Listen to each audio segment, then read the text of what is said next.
Remember when I said defense travels? Boy, was I wrong. After another blowout for Nebraska basketball on the road, I decided to do some homework. Does defense really travel? Not for Nebrasketball.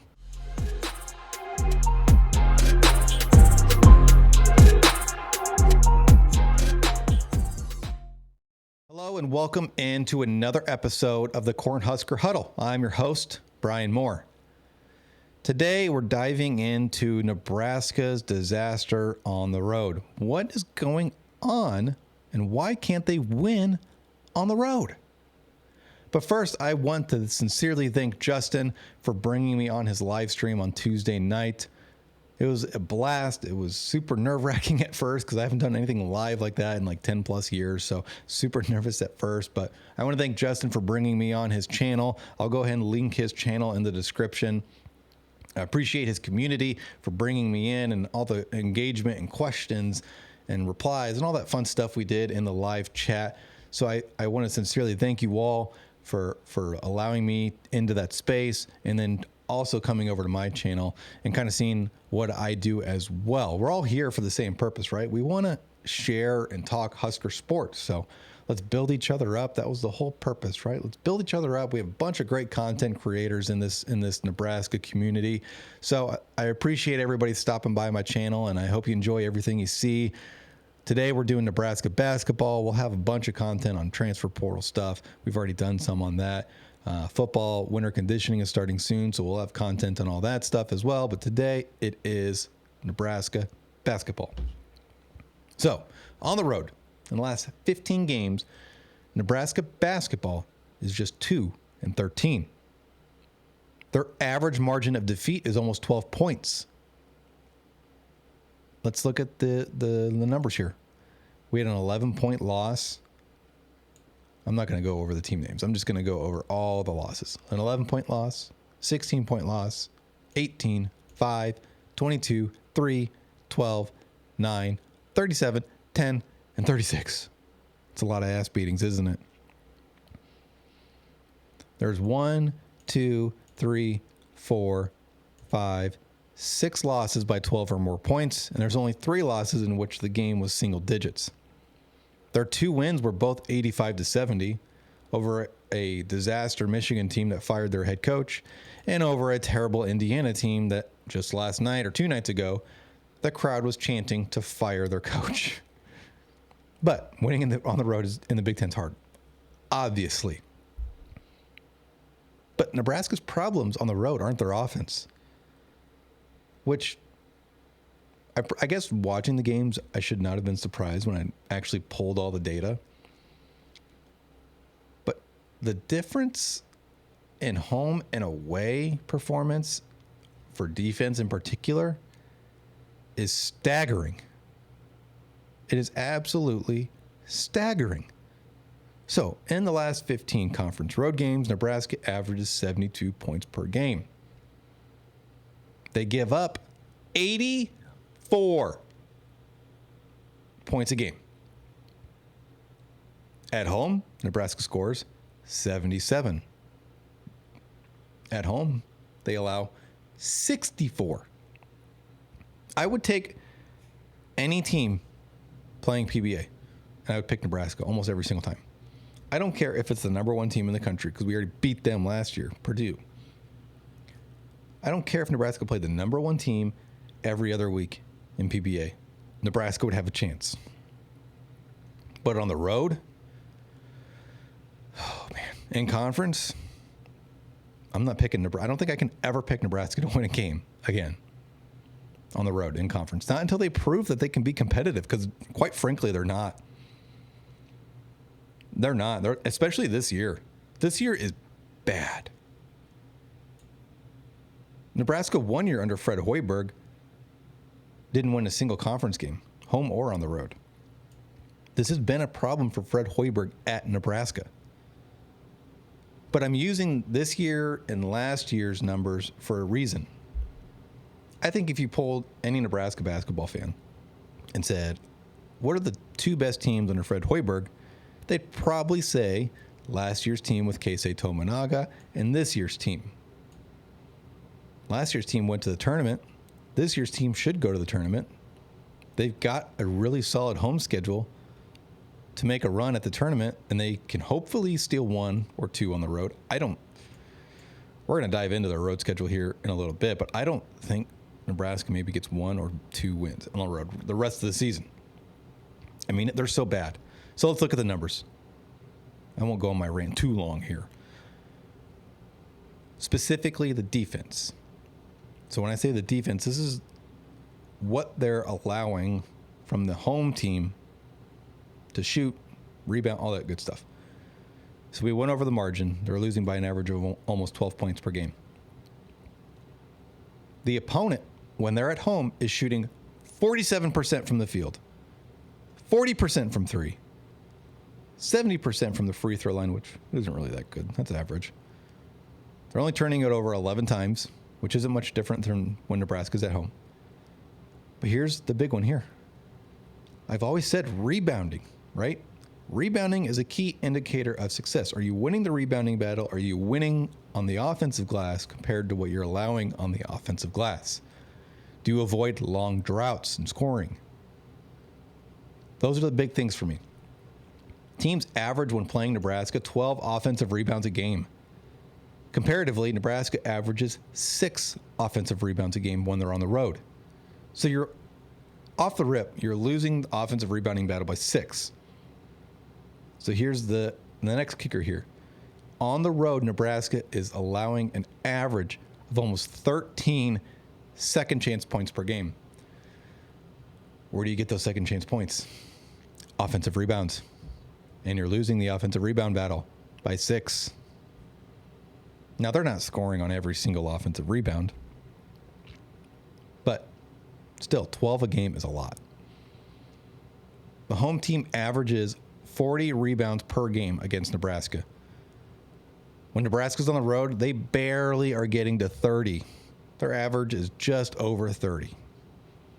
So you're losing the total rebounding and the offensive rebounding battle when you're on the road by a substantial margin.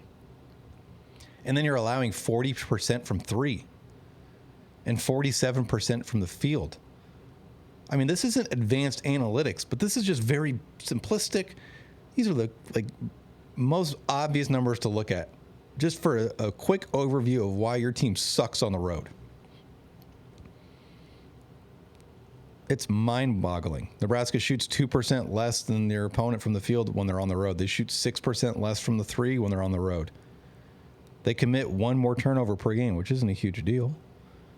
But when you're -6 on the offensive rebounding side and you're -10 on the total rebounding side, you got a problem. And don't even get me started on the last 3 games. The last 3 conference road games this year, which is all 3 of their road games in terms of in-conference, have been a disaster. A colossal failure, an embarrassment, a straight ass beating for 40 minutes. Nebraska choked against Iowa. That wasn't really an ass beating for 40 minutes. It was an ass beating for about 19. Because Iowa made their comeback starting with about 15 minutes left in the second half, and then they ran you out of the gym in overtime. Against Michigan State, that game was over about 3 or 4 minutes in, and we all knew it. Against Purdue, Nebraska couldn't. That game was over by the 18 minutes. I mean, it was so quick. We were all watching it, and I'm sitting there at work watching on my phone. I go, this is over already. Nebraska had their only lead at 3-2, and quickly they were already down 10, and then it became 20. Their defense on the road is abysmal. And this year alone, Nebraska on the road scores an average of 69 points per game in conference. They allow 97 per game, almost. It's 96.67. Your average margin of defeat on the road in conference is 27.67 points a game. You're getting throttled on the road. Your field goal percentage is 42%. Your opponents are shooting 54%. They're shooting 12% better than you from the floor. The 3-point percentage is even worse. Nebraska's shooting 26% from 3 on the road. And they're allowing 48.6 37.67% from three from their opponents. That's a 22% difference. Rebounding, Nebraska gets 27 this year on the road in conference games. Your opponent is getting 39. You're losing that battle by almost 12. 11.67 to be exact. They have been a complete disaster on the road this year. And I think back to that quote that Fred Hoiberg said. Boys win at home and men win on the road. And right now, on the road, Fred, you guys are getting smoked routinely. You have 1, 2, 3, 4, 5 losses in your last 15 conference road games by 15 points or more. You have a major defensive problem on the road. And I understand too, like when you're on the road, you have 15,000 or 10,000 people in the stadium or in the arena that don't give a shit about you. They want you to fail. But you have to create your own energy. You have to have that mindset of everyone in here is against us. The only people we have are the coaches and my teammates. And I'm going to go battle for them. But they don't. I'm not saying they're not trying. They're definitely trying. They definitely care. But their rotations are so slow. They do the stupidest three-point defense I've ever seen. And we covered it in the Iowa video. Guy gets open in the corner or gets open in the wing, and what does Nebraska do? They have a guy sprint at him, try and block his shot, and then he lands 5 or 6 or 7 feet out of bounds. He's not even in the field of play. He can make zero impact when you do a stupid-ass flyby on a three-point shot. It makes zero sense. I didn't play college basketball, but I played basketball. And there's one thing that all my coaches taught me was to never do that. I don't understand it. The first person to know that the shot is off is going to be the shooter. He's going to know if it's left. He's going to know if it's right. He's going to know if it's long, and he's going to know if it's short.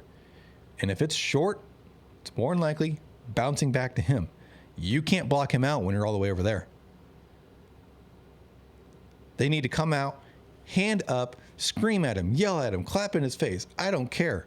You can do other things to distract him than doing a frickin' flyby. And then turn around, box his ass out. Watch Nebraska when they rebound, especially on the road. The shot goes up and they all, oh, there's the ball. I'm just going to watch this ball. I hope it doesn't go in, and then it falls right in front of my face so I can just catch it. That's what they do. There's hardly anybody blocking out. It drives me nuts. When Nebraska's at home, they're scoring 77 points per game. The offense is not a huge problem for Nebraska on the road. They're not as good at shooting it on the road as they are at home, but that's not uncommon. But their defense gives up an average of 64 points per game at home. You have a 24.79 point differential between home and away. I mean, that's astonishing. Nebraska at home shoots 47% from the field and 41% from three. So you get 8 extra percentage points at home, 10 extra percentage points from three at home. Free throw shooting, they're 10 percentage points better at home. Turnovers are about the same. Offensive rebounds, Nebraska gets 10 at home versus 6 on the road. They get almost 38 rebounds per game when they're at home, but they only give up 33 rebounds per game. They're winning the rebounding battle at home on the offensive side and the total rebounding side. The opponents shoot 8% less when they come to PBA. They shoot 8.4% less from three when they come to PBA. They shoot 3% less from the free throw line. Their turnovers are about the same. Nebraska just crashes the glass. They rotate quicker. They are so much more aggressive. They're so much more locked in when they have everyone behind them. I don't know what Fred Hoiberg has to do, but he's got to do something different. This is not sustainable. Like, you want to make it to the NCAA tournament, I'm going to pull up Nebraska's schedule. And I'll post it somewhere in this vicinity, wherever it fits the best. Nebraska men's basketball schedule. Let's look at their remaining schedule here. So we obviously have a big game coming up. We have Rutgers on the 16th, which is actually tonight at 8 p.m. This is not going to be an easy game. Rutgers has two guys that are potentially lottery picks, and one of them is coming back from injury for this game. This is not going to be like an easy win for Nebraska basketball.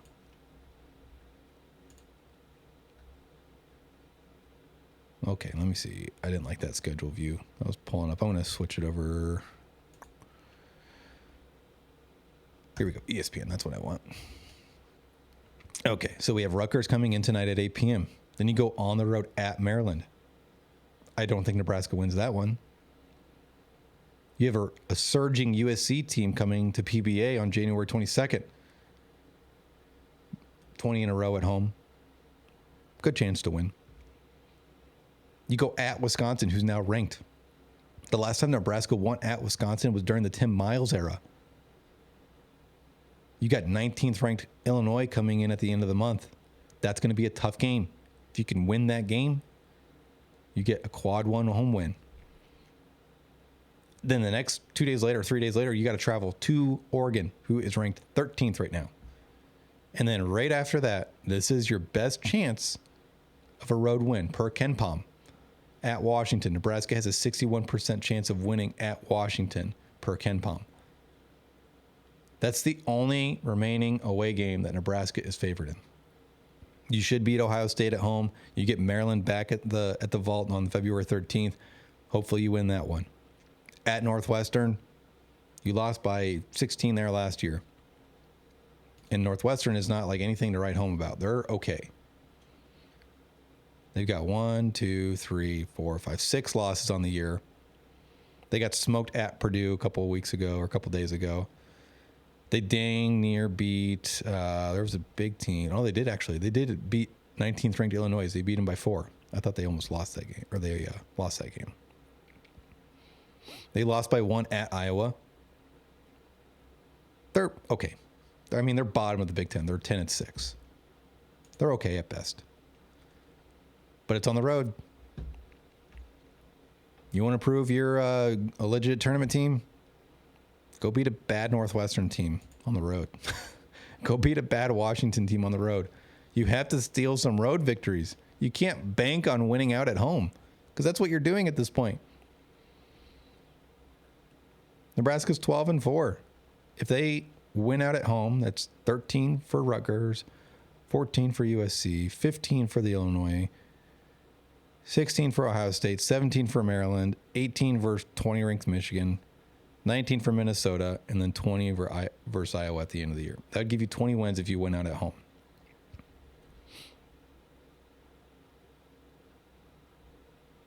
Can they pull that off? Possibly. But you have to steal 1 or 2 on the road. To get into the tournament, you have to steal 1 or 2 on the road. You can't put your entire tournament hopes on sweeping your home slate for the second year in a row. You cannot do that. Go steal 1 on the road. Ohio State, when we go to at Ohio State, that could be a tough game. They're lower middle pack. They're 10-7. They're 2-4 in conference. But they beat 19th ranked Texas at home. They have some solid wins. They've played some top teams. They played Auburn. They got smoked by Auburn, but they also beat 4th ranked Kentucky. They beat them by 20. They almost beat 18th ranked Michigan State. They only lost by 7. They almost beat number 2 Oregon. They almost beat number 24 Wisconsin. Like, they've played tough games, and they've played most of them competitively, except for the which game was that? That was the Auburn game. Yeah, they got absolutely dismantled by Auburn. But they also lost by, they got dismantled by Texas A&M too, who's 23rd. But they've played 1, 2, 3, 4, 5, 6, 7. They've played 7 top 25 teams, and they've got 1, 2, 3 more left. They have a tough schedule. And you're at Ohio State. And you haven't been able to win on the road your entire time under Fred Hoiberg. So I don't know. I mean, Nebraska's played, what did we say? We got 14th ranked Creighton, which we won. That one by 11. We played Michigan State, who's ranked. Creighton, I think, was ranked when we played them. I don't know if they're ranked right now. Michigan State wasn't ranked when we played them, and we got our asses kicked. UCLA was ranked when we played them, and we won. Purdue was ranked 20th when we played them.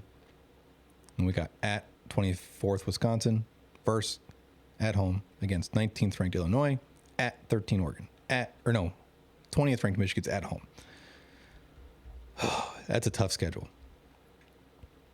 Tough schedule. Plus, I mean, you're going from at Wisconsin, and then 4 days later, you're coming back home playing versus Illinois, and then a couple days later, you're traveling all the way out to Oregon. You're going to play 3 top 25 teams in a row. It's a brutal, brutal grind that they're going to have to go through. Can they figure out their problems on defense? That is the big question. We're going to find out pretty quickly.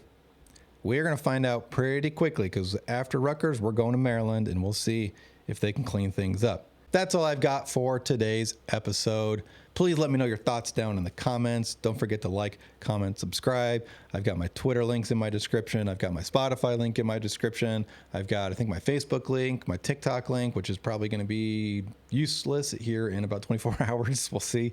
But make sure you're following me on all those pages. I really appreciate it. Let me know what content you'd like to see me drop. And that's all I've got for today. So I hope you enjoyed the episode. Have a great weekend, everybody, and welcome in to the Cornhusker Huddle.